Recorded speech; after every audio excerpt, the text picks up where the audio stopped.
What's up guys, Nolan here, and today we're going to be talking about post-wipe tips for new players in Escape from Tarkov in our normal no BS fashion. Use your Scav as much and as quickly as possible. Use a Mosin with a TT pistol, a Bankrobber, and a PACA. Try to finish tasks as quickly as possible, especially Prapper's debut task to get access to the AKS-74U. Then use it with T ammo, or try to get as much BT or better ammo from reserve as you can. Shotguns are filthy too because nobody's wearing armor except for you, hopefully. Bring at least one 4-use Painkiller, a bandage, and 2 cheeses every single raid. Try to complete Therapist's shortage task as quickly as possible so that you can get access to Salewas. If you are waiting longer than 10 minutes for customs, go to either Reserve, Interchange, or Shoreline. Playing solo is not always the most fun, but it is the easiest and most efficient playstyle. Remember, time is everything, so make the best use of yours. These tips should get you off and running just fine, but if you want to learn more, then I'll get into that now. Before I get started, I'll be clear that you guys do not need to listen to me. I've been playing this game as long as anybody, and I've also lost count of the over 50 people that I have personally taught.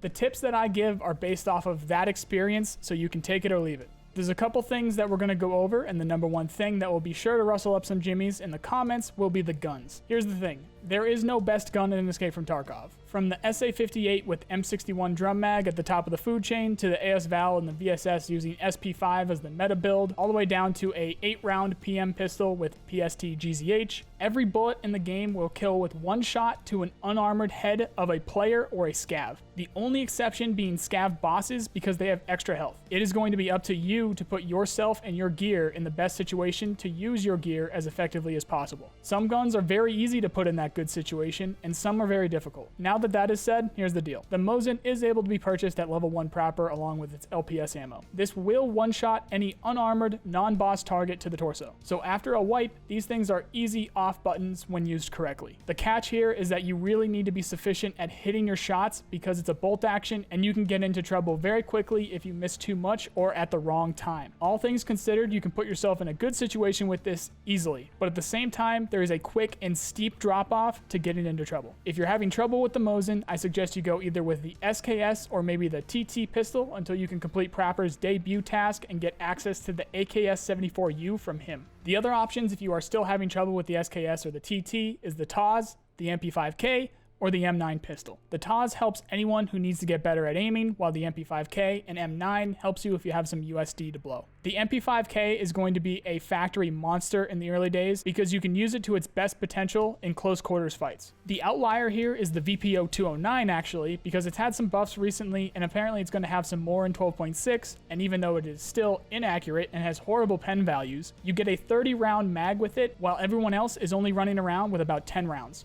You won't be able to purchase another 30-round mag, but you can get some 10-rounders as backups. Another thing to look out for here is the 3 Tashanka for an AKM barter with Prapper, and the 2 horses for the Vepr 136 with Skier. And again, you're going to need the 10-rounders as extras as you cannot get the 30-round mags. Shotguns with buckshot are going to be extremely powerful at the beginning too, but you can't buy any. Just save what you can after you turn in what you need for tasks. Any semi-auto 308 guns will be gold, but you can't buy the ammo until you're level 10. Disassemble and sell all M4s, VSSs, P90s, etc. Basically all the fancy looking guns because you can't get the good ammo to make them worth the money. If you're not worried about money or stash space, then do what you want. I'd personally rather have the money. These guns and gear are to just help you get to level 10 or to what you see as a sufficient level to start using quote-unquote normal gear. Feel free to switch off of these whenever you want. It's not a specific formula, it's just tips. All things considered, you really just need to grab the closest thing with ammo and get yourself in a lobby ASAP. The more time you worry about your gear is the less time you're going to be spending in-game or in a lobby waiting for one. The easiest thing to explain is the meds, since you only have access to a few. Bring at least one 4-use Painkiller, 2 bandages, and 2 cheeses. If you find Salewas, cars, or IFAKs, then of course use those, and that will get you through the vast majority of raids. If you get into a situation where you need more, just go out like a true warrior and earn your way into Valhalla. It will get you back into a raid quicker, which is usually better than whatever you were trying to survive for. But if you are really looking to go the distance, by all means, load up on meds that you might not even be able to use in time. Scavs are going to be simple too. Pay attention to how much time you have left until the next one is up, and use them as much and as quickly as possible. It's free gear. Not to mention you have a very good chance of getting shotguns with them, and again, those are going to be really powerful in the first days of the wipe. It will also give a little time for your PMC to heal if you died recently. It's going to be slow, but every bit counts. When you spawn late on maps like Interchange or Shoreline, rat the hell out of the map before you get out, because most players will probably be dead, but of course still be careful. When it comes to gear, level 3 armor is great, level 4 is gold, level 5 and up practically makes you a god. Just remember, watch your weight so that you're not too slow and won't be able to carry anything out with you. You can barter soap and toilet paper for a 6B5 with Ragman, but other than that, you have the PACA. All things considered, with the amount of people that will be running shotguns and pistols, the PACA will save your life more than you think. That's why I suggest that you run it. Now, it's going to be weird saying this since I just said to run a PACA, but the helmet is really up in the air for me. It's a take it or leave it, and I don't know why. If I find myself not hurting for cash, sure, I'll put one on. Other than that, I don't run them. Again, I can't explain it, that's just me. And then when it comes to buying headsets, you really don't need to do that, but of course, hold on to ones that you pick up. And I'm not too worried about looking cool when it comes to the face wear after wipes. The stuff you start with is up to you, whether you sell or run them. I usually sell the majority of items in my stash that I start with. I'd rather have the cash to spend on what I want, rather than an item that may help me significantly, or I could lose it immediately because I die to a lucky Mosin boy, because a lot of people are going to be using Mosins, guys.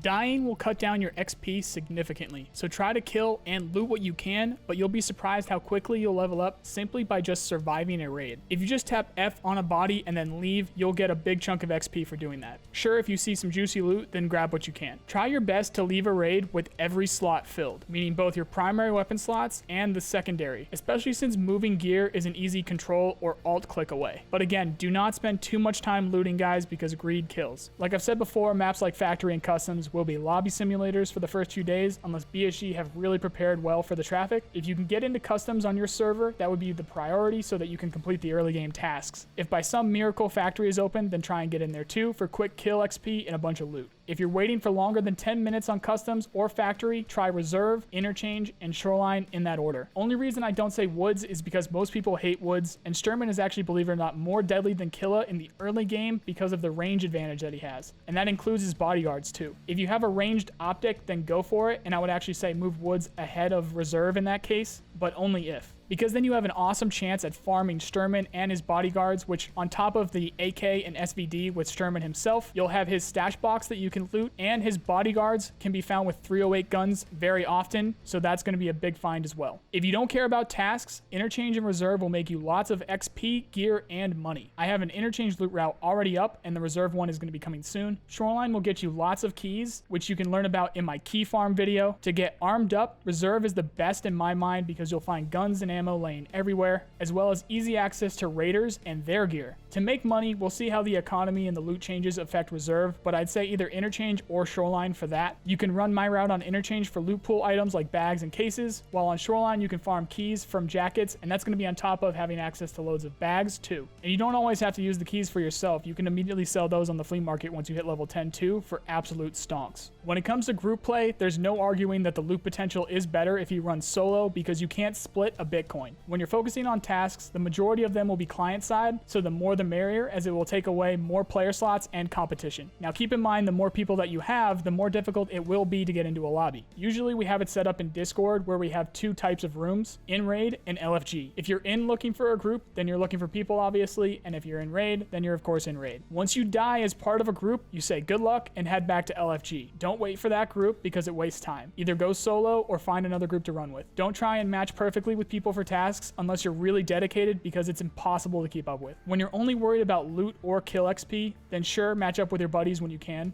But again, do not try to match perfectly with who needs what task when. Remember that the flea market is open at level 10 now, not level 5, and that it will be found in raid items only. I can't speak to how things will look after that, as it will be new for me as well. Depending on how you're doing for money, I would still insure everything so that you can ditch it for insurance fraud. The whole point of running pistols over long guns is to ditch them once you kill something with it. Same can go for any of your gear. Really, it effectively doubles your gear if you survive, or at least makes the raid close to free for you if you are able to ditch your original set of gear. Drink and eat everything that you find unless you're not sure if your body can handle the drop in hydration, or you would rather save it for your out of raid hydration and energy restoration. The point is, you're going to need the metabolism for your hideout, which, while we're on the subject, throw every single grenade that you find and otherwise run around as much as you can because you'll need strength and health for your hideout as well. And speaking of health, don't shy away from fights. On top of the potential loot you could get, there's XP for both you and your weapons. Practically everything gets you XP in EFT. Getting hurt, healing, and even dying will add XP to your soft skills and help you down the line. The hideout will be a big moneymaker with the flea market changes, but already was extremely useful for the early game. All your crafted items from the hideout will count as found in raid to be immediately used for either tasks or sold in the flea market if you're level 10. An example here is that you can craft Salewas pretty much immediately as long as you have gas for your generator. There's also going to be new items and crafting recipes coming with the patch too. Leveling up your hideout can exponentially increase your XP and money earning capabilities, and remember, it takes time to construct the additions. The sooner you level up through the early stuff, the sooner you can get to the late game stuff. Granted, it's going to take some significant materials to do this, but you can have a Bitcoin farm in the first week of the wipe if you wanted, but you need to pay attention to your hideout to do it. Don't overthink things, guys. Just remember to bring a gun with the right ammo, those meds that I talked about, and you'll be fine. Run as much as you can, and especially with your scav. If you follow these tips, you'll crush the wipe and be back to full Chad in no time. To learn anything about Escape from Tarkov or its development, then you can check out my playlists for it here. If you like this video, then you know the drill. I really appreciate the people who do. Otherwise, I hope you at least learned something, and I also hope you have a nice day. See you guys.